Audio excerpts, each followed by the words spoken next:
You're doing a lot. Oh, okay. That's why that's not doing what I want. All right, cool. So, is that like generally like what you go for to see if you can get it onto a tour, on the show run? Yeah, that's basically what short people who do these festivals, I mean people like me, the thing that gets us out there is those festivals. So that's like our end goal, our distribution. It's our distribution. Okay. Distribution is really hard to explain, but on a smaller scale, distribution for us is showing these films at a film festival. All right. So, are you saying that distribution? So, what does that do for you? Is it about the prestige of it, getting awards for it, or is Yeah, that it's about the prestige of it. It's also about getting your name out there. okay? Okay. Put a little. Oh, there we go. That's what I wanted. All right. So I hope the idea is getting across that this smoothie is taking over his mind. That's not what happens, but okay. It's actually a benign smoothie, which everybody was like, there's something in the smoothie. I'm like, no, there's nothing in the smoothie. Everyone thinks there's something in the smoothie. The hook is that the smoothie is just really good. All right. Well, we'll say my little interpretation is what goes on in the imagination. Oh, for sure. I think I'm open to all interpretations, because we kind of have an open ending with this film, so it's left up to your own imagination, which I think is a beautiful thing. Sometimes, not all the time. Mhm. Sometimes I hate open endings, but I think with this one, I think I really like the open ending. Oh, I know I'm not a fan of open endings. I just recently watched some shows with Self, which will actually lead us into a segue here after I do this. All right, so go check out the GoFundMe. The link is in the chat. Go check it out over Please check there. out the GoFundMe. Open it up in another window because you want to stay here and watch us. At the same time, while we're hanging out doing this talk, please pledge. And if you can't pledge, share. Sharing is just as important as pledging to it. But also check out this commercial for my comic book. I do a book called Hot Shot. We are 14 issues in, and it's currently on Kickstarter right now as well. So, starting off, I'm Mike Watts, aka Hotshot. I don't know how I got my powers, but I've been using them to save lives. Just like my hero, Justice. I've done team ups, even saved the city once or twice. I couldn't save her. This hero's life, it's more than just me. But hey, great power, right? I chose this, to be more than a geek, a student, or even a friend. To be a hero. And I'm just getting started.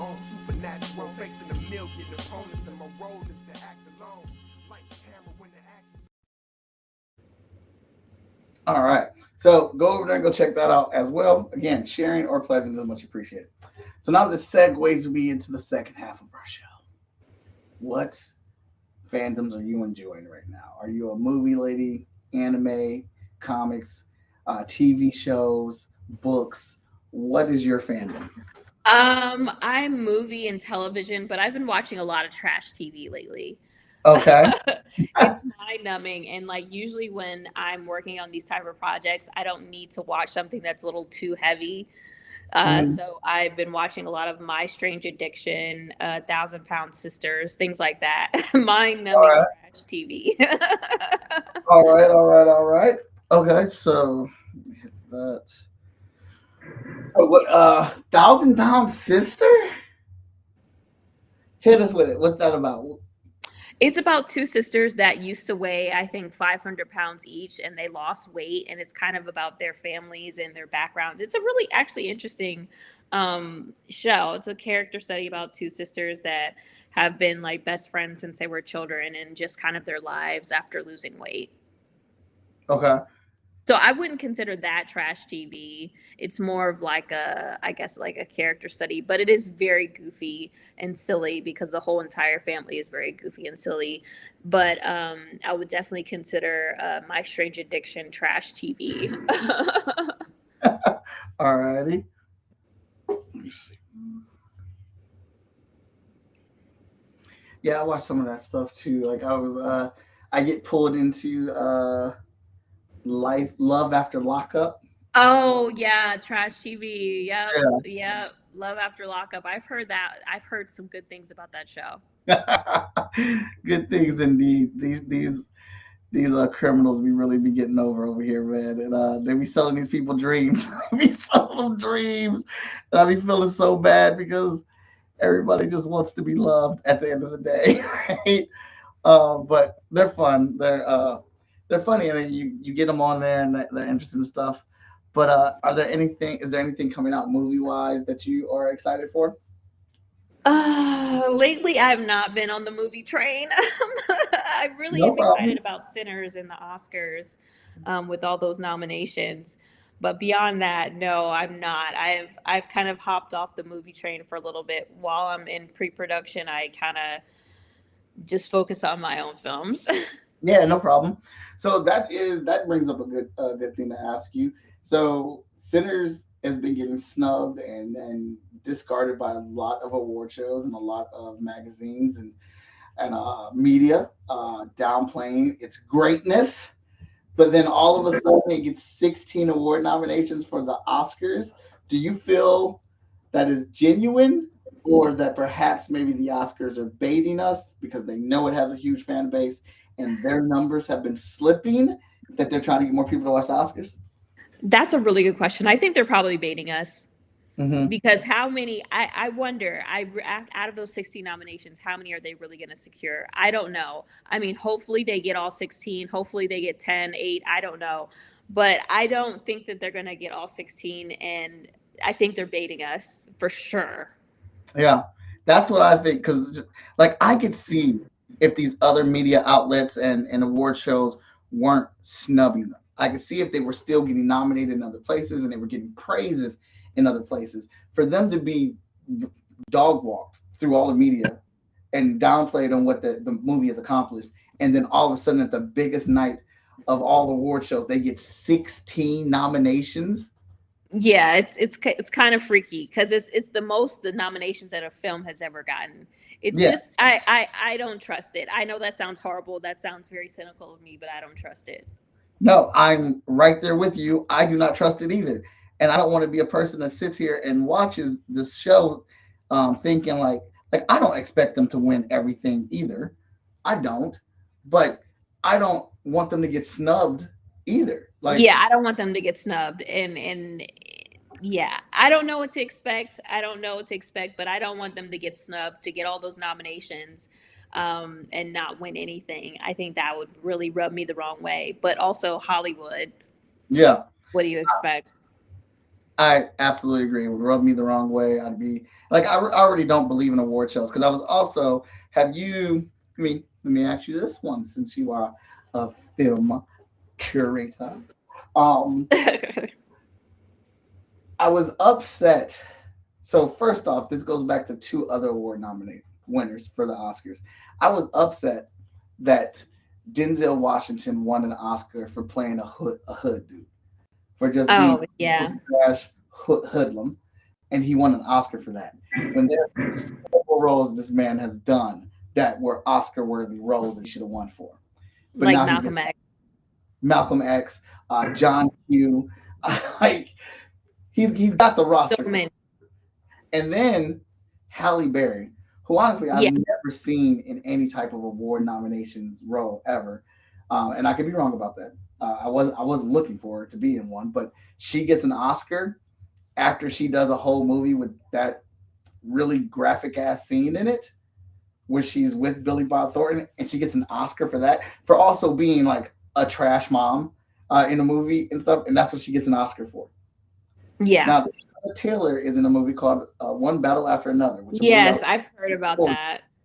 and it wasn't an Oscar. I forgot what it was, but it's a big Was it a award. Critics' Choice Award? Yeah, she won Best Supporting Actress for being this super over sexualized, sensual ass character who's worshipped by two different white guys, and is just every word out of her mouth is sex.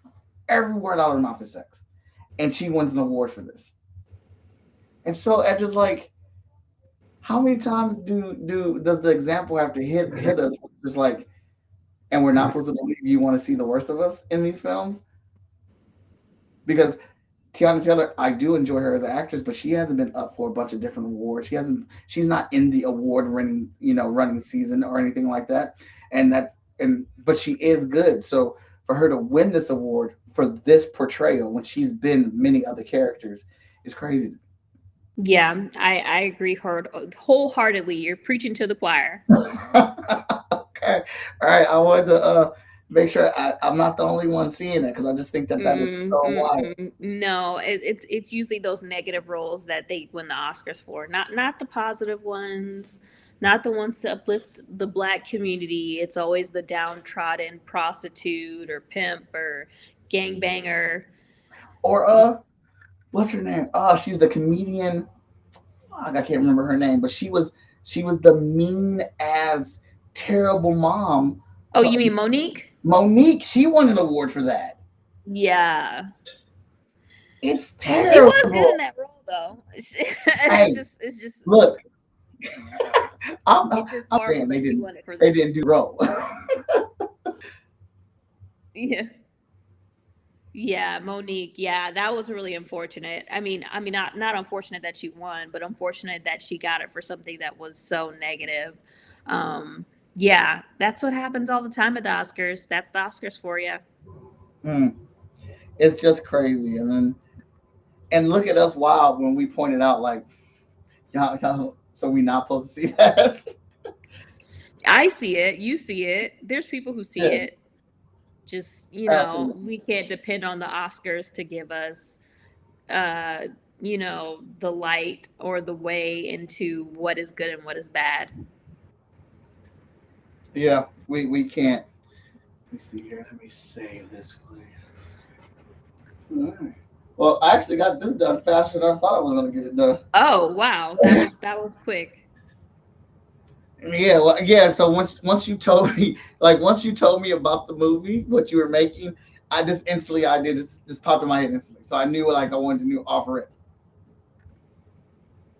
Let me go here. I have one more thing to add in here, but this is yours to do what you want. You can have it. You can use this promo or just whatever. Like, I don't know, but it is yours to have and do whatever you want with it. Thank you. So let me get some. There we go. We're gonna go back to this. How much longer do you have on your GoFundMe? I'm keeping it open until the last minute. So yeah, you can donate. But we have our so February 28th is probably the latest I would suggest you to donate. But yeah, we're having it open for a long time just to keep getting money for post-production. But I would say get it in by February 28th. But also sooner is better than later. Yeah. I would like you to donate now so that I can, feel comfortable and confident with fulfilling the production needs in terms of cast and crew. So as soon as possible, ideally, but I'm keeping it open. All right. Y'all heard that. Get on over there. Pledge to it. Support it. Share it. Please support it. And it doesn't matter how much, because a lot of people think, well, if I can't donate $100 or if I can't donate $50, that they won't donate at all. But $25 is a great solid number, or even $10 or $15. But $25 each adds up.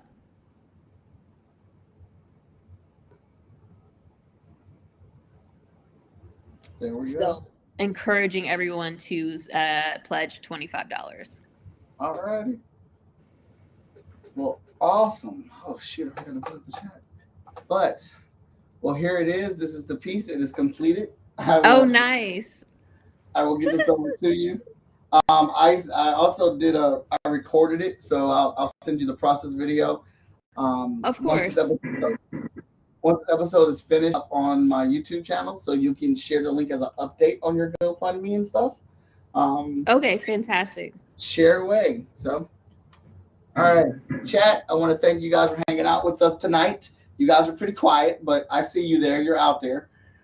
Thank you. And you know what I talk about when we're talking about supporting these creators when they're making these projects? They're doing it with their own blood, sweat, and tears and trying to make it happen. So any love and support that you can throw their way, please do that. Like I said, any dollar amount helps. Every little bit adds to it. So don't get caught up in the idea that you need to donate $50 or $100. Like she was saying, $10, $15, $20 will do. Shoot. If all you got is $1 to give and you give that dollar, we will take that. That's if all you have is $5, I'll take it. We're not choosers. We give us what you can, and we will move the earth with it. But if you, for instance, don't have any money to donate and you want to help, share the GoFundMe. Go let other people know that it's out there. This is happening. That Maya is out here and she is trying to make a movie about these damn smoothies, and we want to see it. We want to make it happen, and let this traverse the world so people can see it and enjoy it as well. And that's all I got. I want to thank you for tuning in to this episode. This is probably the fastest I've ever got done with a piece. But so I hope you like it. I want to thank Maya for coming on here, spending time with us and hanging out and telling us about her story and her creation that she's working on. And as always, if you guys like what you saw here, please like, follow, and subscribe. And we will catch you on the next one. Later, all right. everybody. Later, good night.